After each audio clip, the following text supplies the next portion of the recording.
To impeach or not to impeach? That is the question. Whether 'tis nobler in the mind to suffer the tweets and arrows of outrageous fortune, or to take arms against a sea of troubles, and by opposing, end them. To impeach, to sleep no more, and by a sleep to say we end the headache and the million natural shocks that flesh is to air, to 'tis a consummation devoutly to be wished. To impeach, to sleep. To sleep, perchance to dream. There's the rub. For in that sleep of impeachment, what dreams may come, when our country has shuffled off this mortal coil, must give us pause. There's the respect that makes calamity of so long life. For who bears the whips and scorns of time, the oppressor's wrong, a proud man's contumely, the pangs of despot power, the law's delay, the insolence of office, and the spurns that patient merit of thy unworthy tweets, when he himself might his quietest make with a bare bodkin. Who would Americans bear to protest and detest under a weary life, but that the dread of something after trial, an undiscovered base from whose bourne no migrant returns, puzzles the will and makes us rather bear those ills we have than fly to others that we have now not of. Thus conscientious does make cowards of us all, and thus the native hue of resolution is sicklied o'er with the pale cast of thought, and enterprises of great pitch and moment with this regard their currents turn awry, and lose the name of action. Soft you now, the unfair trump, king in thy orisons, be all thy sins remembered. Hi friends, welcome back to the Hill of Roses, where we come once again to celebrate the best works of the social left and debate the policy positions of the movement we create together. This week, as you could probably tell by the revised Hamlet poem that I only needed to change 20 words on, we will be discussing the impeachment of Donald Trump. The past couple of weeks, the conversation of impeachment has arisen yet again after a release of a 448-page, highly redacted Mueller report, and Elizabeth Warren afterwards bringing the conversation into Democratic town halls. So let's take a moment to allow Senator Warren to set the tone for us on why this topic today is important, and inevitably where I too will largely land regarding the question of to impeach or not to impeach. So let's give that a watch. You have called for impeachment proceedings to be initiated against President Trump.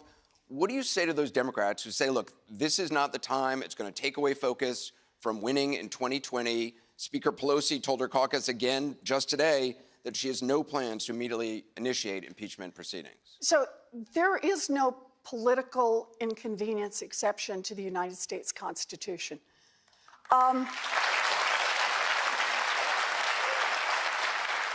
This one is, if I can, I want to take a little time on this because I think this is really important. Last Thursday, I'd been to South Carolina. This was all about climate change. That's where I was, South Carolina, coastal communities that were protesting offshore drilling. I then came to Colorado, the biggest drought in 1,200 years. And then to Utah, where they had one of the worst wildfire seasons in a generation. And I'm on an airplane coming back, and the Mueller report drops. And so I start reading it on the airplane. I read it on through the evening. I read it into the wee hours of the morning. And when I get to the end, Three things, just jump off the page. I don't care if you're a Democrat or Republican, an independent, a libertarian, a vegetarian. Three things, just totally jump off the page. The first is that a hostile foreign government attacked our 2016 election in order to help Donald Trump. The evidence is just there. Read it, footnote after footnote, page after page documentation. Part two, Donald Trump welcomed that help. So on the first one, about what they did, understand, this was a sophisticated attack. They attacked part of the voting system. That's going to be an ongoing federal investigation. They hacked into more than 50 computers at the DNC, the DCCC, a very serious attack. And Donald Trump welcoming it, in the Mueller report, just read it. He gets off the phone from an unnamed caller and looks up and says to the other person in the phone, there are more leaks coming. The idea that he was welcoming what was happening from the Russian government, and by the summer of 2016, the report documents that by that point, the Trump campaign actually had a worked out formal process for dealing with the leaks that were coming in from the Russians. So that's part two.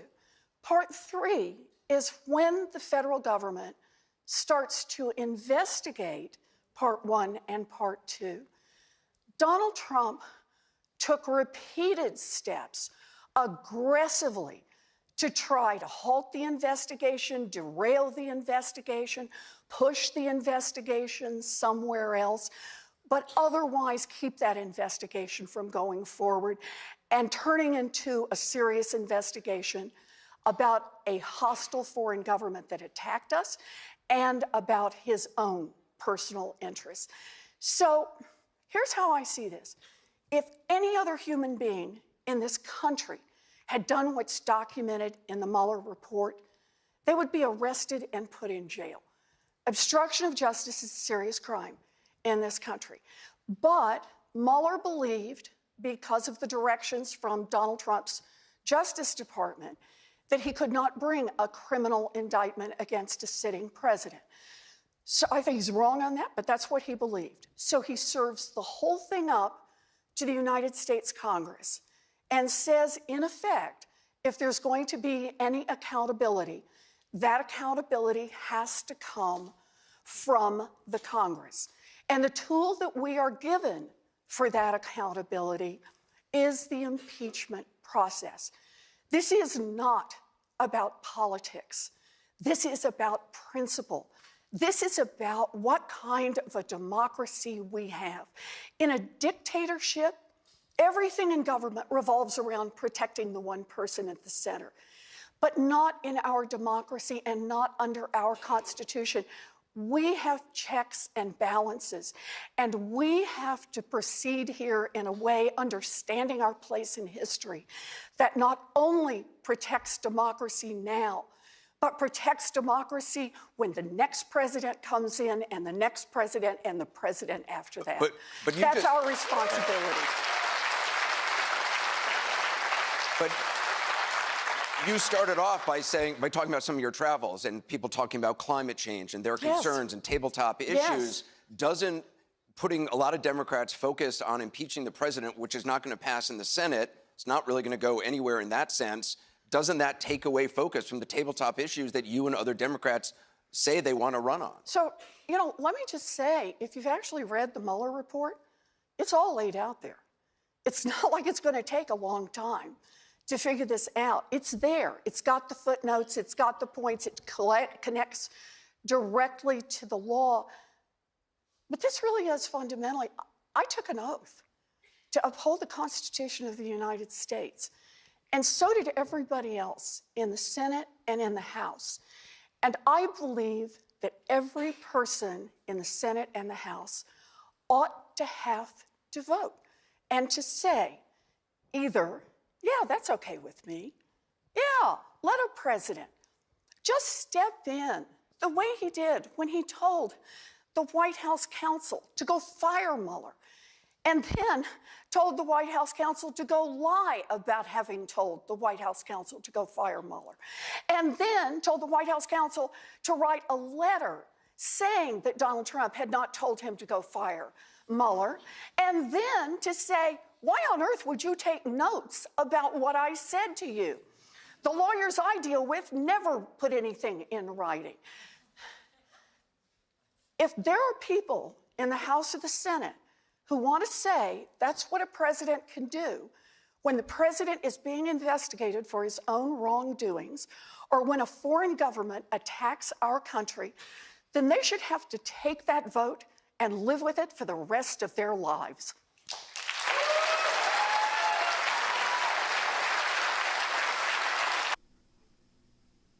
So, in this episode, I'm not going to be doing a deep dive on the Mueller report, as many political pundits have done. People have covered it, and the actual investigation itself has been covered too many times over that I'm sure many of you are already sick about hearing about it already, despite, it only being released 12 days ago as of this recording. So, the too long did not read version of it is basically, it established three main takeaways. One, there was not enough evidence to indict Trump on collusion with Russia. Two, there is plenty of evidence to suggest Trump may have obstructed justice, but Mueller basically threw this judicial question to the Congress to figure out and decide if whether these charges brought forward are worth punishing.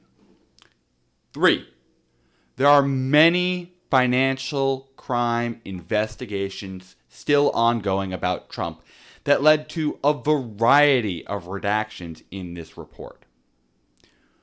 What I would rather talk about, instead of going into depth about those 3 points today, is whether or not we should actually lead impeachment proceedings over obstruction of justice, as well as some other matters. So, to begin this discussion, I think it's important that we start off with some, common definitions. Let's use some constitutional definitions of what impeachment means and the reasons why a president could end up impeached. So, when it comes to impeachment, there are two main sections of our Constitution that come into focus. Article 2, Section 4, and Article 1, Section 3. So, Article 2, Section 4 reads, quote, "The President, Vice President, and all civil officers of the United States shall be removed from office on impeachment for and conviction of treason, bribery, or other high crimes and misdemeanors." This shows that the right to impeachment is given to remove any president, vice president, or any appointed government official. Although there is actually an exception for officers of the Army and Navy. It should be noted that it also does not include members of Congress, and we'll get into that a little bit later of why that occurred in the rules. Furthermore, this states the reasons why a president can be brought up for impeachment: treason, bribery, high crimes, and misdemeanors. The first two of these are actually quite clear, but the confusion and debate begin with that last justifiable reason for impeachment of high crimes and misdemeanors, a phrase truly ambiguous enough to be left to representative interpretation. Finally, it establishes the consequence of impeachment. It is the removal from office, not imprisonment or other punishments, because that would occur as a separate trial that would need to take place to establish criminal misconduct rather than a loss of confidence from the Congress over suspected tyranny or official misconduct.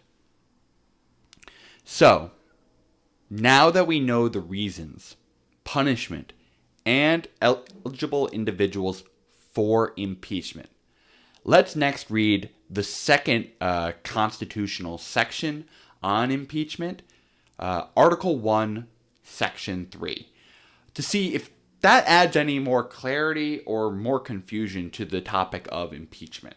So, quote, "The Senate shall have the sole power to try all impeachments.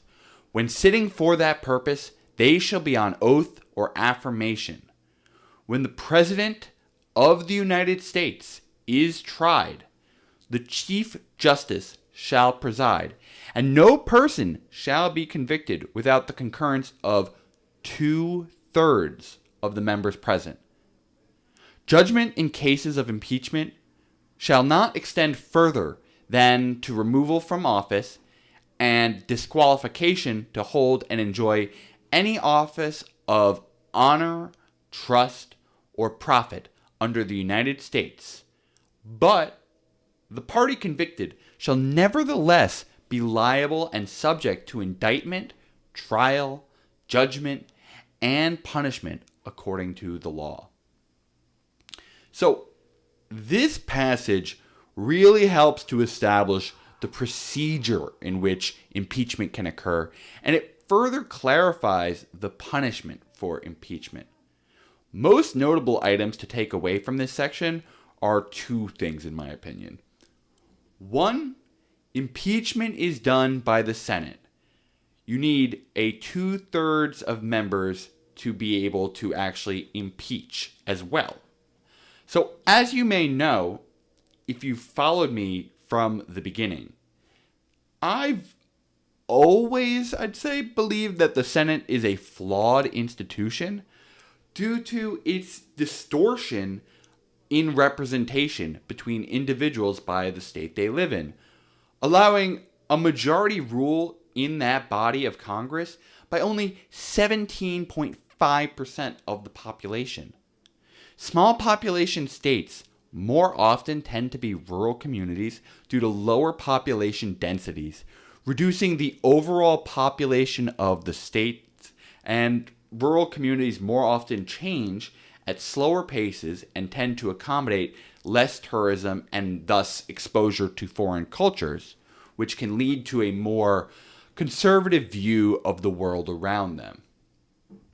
With this in mind, it makes the case of leading a successful charge of impeachment a difficult proposition for any current Democratic coalition, which only holds currently 47 out of the 100 total seats.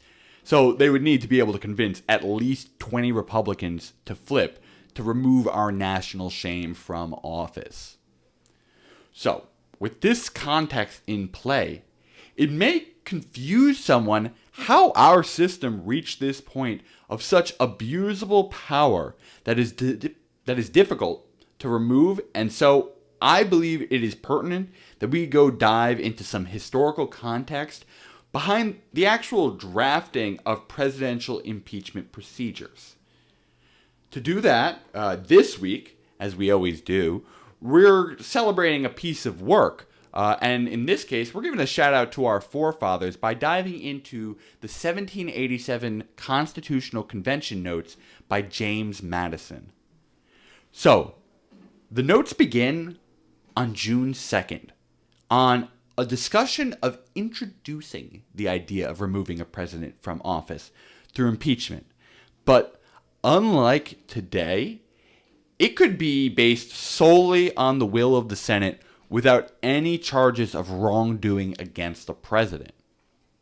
So, first, John Dickinson of Delaware had proposed this rule because he believed it was necessary to institute the power of removal of a president. He, however, was not in favor of allowing any of the individual members of a state to be removed from their office. Finally, he stated that he believed the power needed to remain in the hands of the state instead of in the hands of the people. Next, Gunning Bedford Jr., then seconded his colleague from Delaware to bring the motion forward for formal discussion and vote.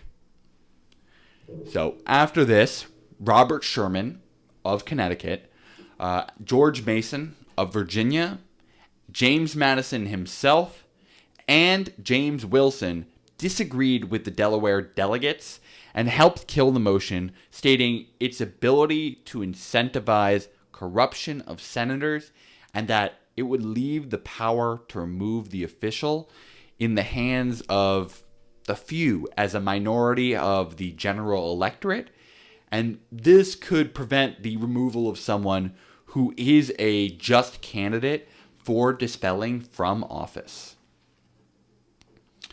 Then the motion reappeared nearly 2 months later on July 20th with some new restrictions for its application, as the delegates grew to understand that there was a need for removal of a president under certain conditions to prevent the tyranny of a president becoming king. The new proposal became, quote, to be removable on impeachment and conviction for malpractice or neglect of duty. Mr.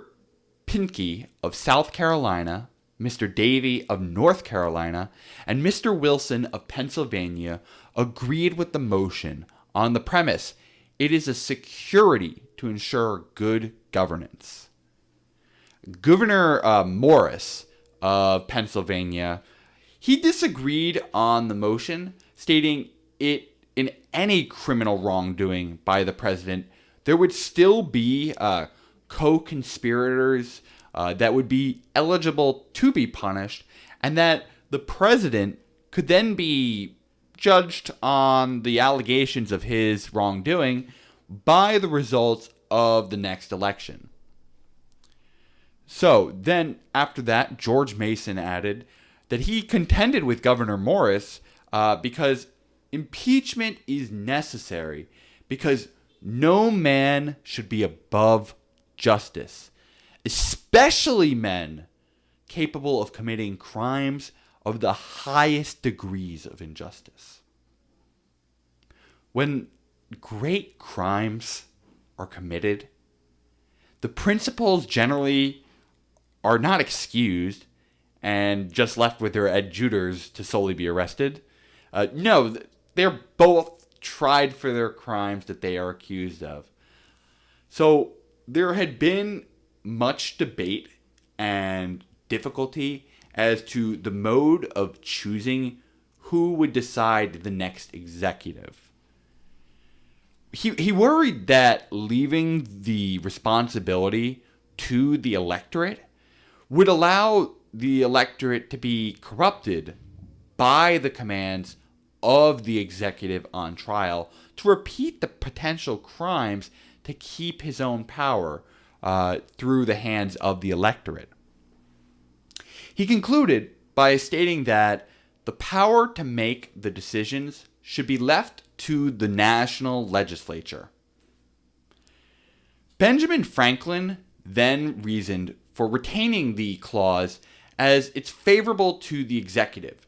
For if it's not a fair process and incorrect charges are brought forward to malign the president's character, that there would need to be a fair process to actually encourage participation by the executive as to not encourage alternative manners of removal, such as assassination, which would deny him of his right to life and also his liberty to defend himself.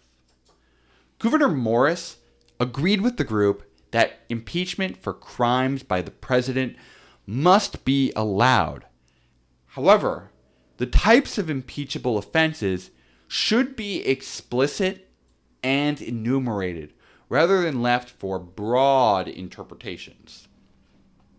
James Madison then continued the conversation by making the case that the executive magistracy, which would be administered by a single man for the loss of capacity or corruption, was more within the compass of probable events, and either of them might be fatal to the Republic.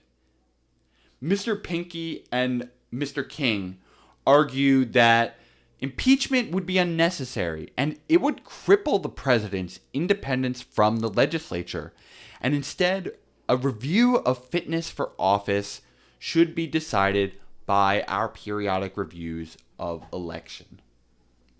So then, Mr. Jerry of Massachusetts urged that the necessity of impeachments are, a good ruler should never fear them, and a bad leader should. It is for the ultimate incentive to being a good magistrate. Mr. Randolph of Virginia then built off this by then saying that all injustice must be corrected and rulers punished for their violation. He argued, however, with the acceptance of the absolute need for some form of a process of impeachment, that it be done by the Senate and that there be an initial vote to at least confirm if it's worth considering to bring impeachment charges forward. So then Benjamin Franklin made what I considered a great point when he mentioned the case of the Prince of Orange during the late war. An agreement was made between France and Holland by which their two fleets were to unite at a certain time and place. The Dutch fleet did not appear. Everybody began to wonder at it. At length, it was suspected that the stadtholder was at the bottom of the matter. This suspicion prevailed more and more, yet as he could not be impeached and no regular examination took place, he remained in his office and strengthened his own party as the party to oppose him became formidable. He gave birth to most violent animosities and contentions. Had he been impeachable, a regular and peaceful inquiry could have taken place, and he would have been guilty and duly punished, or, if innocent, restored to the confidence of the public. Remember this for a little bit later when I conclude. So then, further, afterwards, Mr. King disagreed with Ben. For stadtholder, he asserted, was not pertinent, since his position was held for life and not periodically assessed through an election. Mr. Wilson observed that if the idea were to be pursued, the senators who are to hold their places during the same term with the executive ought to be subject to impeachment and removal themselves. Something I think makes no sense. I mean, come on. One party could destroy the other by these methods, by impeaching any election official that opposed their party once they reached power.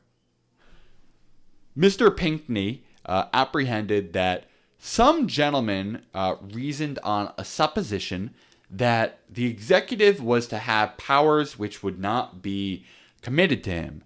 He presumed that his powers would be so circumscribed as to render impeachments unnecessary. This guy's a fool. He had no foresight into the abuse of executive orders, for they saw him as a man who helped lead the Congress, set example for the country, and make final signature, rather than as a commander of legislative action by decree.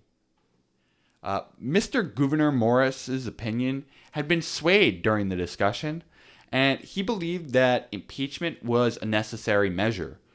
Our executive was not like a magistrate having a life interest, much less like one having a hereditary interest in his office. He suggested lacking this intrinsic need to uphold the sanctity of office due to no hereditary nobility requirement. The executive may be bribed by domestic or international actors to act against his nation. However, he suggested that the sole power of this process should be to judge the executive as an officer in his duty rather than as a citizen. delegates from Massachusetts and South Carolina proposed delays on voting on this agenda so that they could have more reflection time on the matter, but that was rightfully shot down. So then, upon the final vote of whether or not an executive should be removable on impeachments, the votes by the states were the following. Massachusetts, no. Connecticut, yes. New Jersey, yes. Pennsylvania, yes.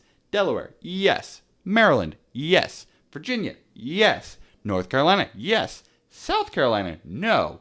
Georgia, yes. So let's now flash forward to the end of the constitutional framing of impeachment again, as we go nearly 2 months forward again to September 8th. So the clause referring to the Senate, the trial of impeachments against the president for treason and bribery, was taken up to be revised and expanded. George Mason began this conversation suggesting that treason, as currently defined in the Constitution, will not reach many great and dangerous offenses. Warren Hastings, who, in Great Britain, was brought up for impeachment after being accused of misconduct during his time in Calcutta, particularly related to mismanagement and personal corruption, would not fall under the current definition of being guilty of treason. Attempts to subvert the Constitution may not be treason as currently defined, he explained. As denying rights and causing property forfeiture are forbidden by the British Constitution, it becomes pertinent to expand power of impeachments. He moved to add after bribery or maladministration. Mr. Jerry seconded him. Mr. Madison, though, criticized that maladministration was too vague a term, and Gouverneur Morris argued that election cycles of 4 years would highly discourage maladministration already. Mason, in response, withdrew the term maladministration and instead substituted it with, quote, other high crimes and misdemeanors against the state. On the vote of an altered definition, the final vote of our current definition went New Hampshire, yes. Massachusetts, yes. Connecticut, yes. New Jersey, no. Come on, New Jersey. Pennsylvania, no. Delaware, no. Maryland, yes. Virginia, yes. North Carolina, yes. South Carolina, yes. And Georgia, yes. So, my takeaways from these framers' discussion on the matter is that the tool of impeachment is one that is necessary to bring forward bravely to hold an executive for misconduct, so that power is not further abused to retain power. Power begets power, begets power. And unless it is held to account for its abuse by the collective and its representation, it will go to its furthest extents. However, the process must remain fair, so as to allow recovery in respected authority, and it should only be used as a legislative referendum on the misconduct of an executive officer to empower oneself or a foreign body over one's nation. Trump clearly fits this for many reasons, by even this technical definition, many of which are being financial crimes still being investigated, with 2 of which are named and a dozen unnamed ongoing investigations. But I believe the most likely method you will get Trump on in terms of impeachment will end up being a violation of the emoluments clause and a violation of the War Powers Resolution. I believe that these cases, in addition to the case of dangling obstruction of justice that was left as a question in the Mueller report, all suggest that we have the obligation to hold our elected official accountable. The more interesting question becomes, is impeaching Trump the correct political action, given that the odds are so stacked against its success? And whether it being right or wrong in terms of electoral politics even matters. Based on our framers' interpretation and the 67% of you who chose to impeach, I think you're correct. It is our only tool we have to bring accountability to authoritarian tyranny in a civil manner, or else, as our framers have said, we will see abuses of power to claim more power when left to being solely at the hands of the electorate.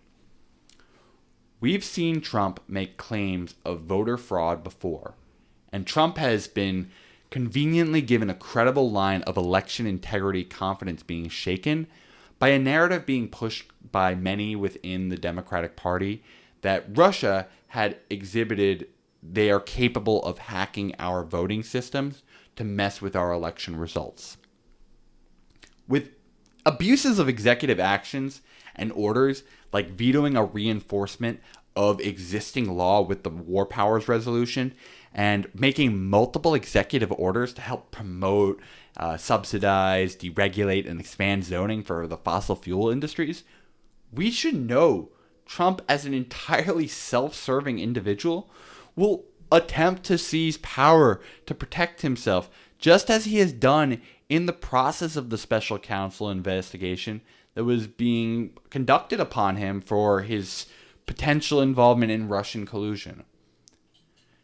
Impeachment proceedings, in my opinion, should begin with the War Powers Resolution violation and expand into financial crimes of violating the emoluments clause that are still being investigated afterwards once we have more details when those cases are published. Procedure will take plenty of time, especially with the resistance we know we're likely to face in the Senate, the time that it's still going to take for these investigations to secure more information, getting witnesses that have been subpoenaed to actually appear before the Senate. And we would really like to not have this drag out into 2020 if we can, as we want the conversation then to be about the direction of our country and what we can do for the people, rather than a fixated conversation around the impeachment of Donald Trump. Its current definition for actions that are impeachable, I believe, are sufficient. However, I believe the process does need to be changed so that any time a vote ends with no supermajority established in either direction, compared to just a supermajority in the affirmative, that the votes in favor of, if the votes in favor of impeachment represent a majority of the population, the matter will immediately lead to a vote of confidence by the electorate on whether to remove the president from office. And if they do reach a supermajority, then the president would be removed from office. So yes, we must be brave to lead impeachment against Trump for his high crimes and misdemeanors. And, it's likely going to be confirmed that these high crimes are going to be financial in nature. And I think that's going to be the more important nugget to bring forward rather than obstruction of justice. So yes, this is going to be an uphill battle, swaying 20 Republicans. But let this procedure be a referendum on the Republican Party. Will they stand with unconstitutional war and financial crimes rather than obstruction of justice? For that message will carry well into the general election. The Democratic Party, even if they overly focus on the impeachment procedures, if it unfortunately drags into 2020, would at least be signaling a winning message of we are the party of keeping the rich accountable for their financial crimes, and that we will not be the party of unconstitutional war any longer. We will amend our relationship with the world, bring our troops home from all of these unconstitutional wars that we're currently involved in, and lead an effort of bridge building once again with nations enduring in catastrophic conflict. So that's going to do it. We've discussed our impeachment proceedings against Donald Trump finally. It was a really tough decision for me, and that's kind of why this video was delayed. So, you guys, let me know what you think will become of Trump. Do you think he's going to become the third president of all time to become impeached and join Andrew Johnson and Bill Clinton? I don't think he will. But I think it's our moral responsibility to lead the case for the infractions committed, and that if the charges are brought forward, it will help our chances as a supplementary topic to kitchen table issues in our election against Trump. So, do you guys want to enjoy more The Hill of Roses content? Go check out last week's episode on the extradition of Julian Assange, or go check out all the fun we're having on twitter.com at The Hill of Roses. Right now, we are in the finals of Pod Madness with only 4 finalists remaining. We have currently Kyle Kalinske of Secular Talk, who is right now dominating in the polls. There's still time left if you want to change that, as this poll will be ending on Thursday night, May 2nd. So you could still save the Majority Report, Current Affairs, or Citations Needed if those are your favorite political podcasts. Furthermore, you can also find our matchup polls on all the Democratic nominees. Not just 20 of them or 19 of them, as a lot of these mainstream news organizations are messing up and reporting. All 21 of them. So we are doing this as a culmination effort to our new and improved monthly Terrific Tuesday that's going to be coming out May 7th. So make sure you're on the lookout for that. You're not going to want to miss it. It really has been enhanced. Promised on that one. Moreover, make sure you also look for the announcement of this video on Twitter, as we've connected not just one, but 2 polls as the topic for next week's discussion, as I'm trying to make the effort to respond to your feedback by producing more episodes, but of shorter length. Finally, if you like what you watched or heard today, please make sure you subscribe and give us a like or a rating, given if you're watching this on YouTube or if you're listening on Apple Podcasts or Spotify. It's really the only way we can show that the roses are growing upon our hill. Until next time, friends, stay rosy.